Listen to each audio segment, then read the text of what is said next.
Hi, so my protein is SNX27, which is also known as sorting nexin 27. So here are some of my functions and things that correlate with SNX27. So SNX27 is a protein mainly responsible for encoding genes. This protein works to give individuals cognitive functions and is also known to be a growth factor to individuals' response to stimulus. Synaptic strength and proper functioning of glutamate receptors gives SNX27 its function, which is why it strongly correlates to learning and memory. SNX27 is also linked to Down syndrome, Alzheimer's disease, and addiction. It's linked to individuals with Down syndrome because it's majorly reduced in brains of individuals with Down syndrome. This has to do with the glutamate receptor dysfunction. Glutamate receptors are highly linked to brain functions, which is why Down syndrome individuals typically have more cognitive defects. This protein is also linked to Alzheimer's disease for a lot of the same reasons. SNX27 also is lacked in individuals with Alzheimer's, and this is why people with Alzheimer's typically develop cognitive and memory impairments. SNX27 is also linked to addiction. On the other hand, it is increased in individuals with addictions to stimulants like cocaine and methamphetamines.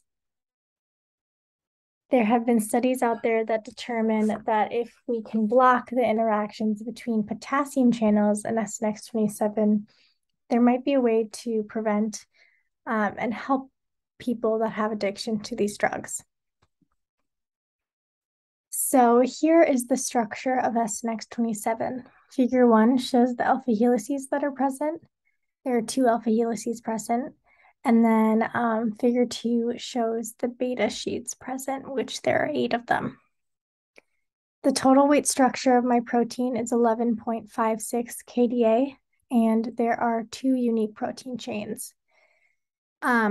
This is a little interesting because there really is only one unique protein chain in SNX27, but in order for it to function, it has to be linked to another receptor.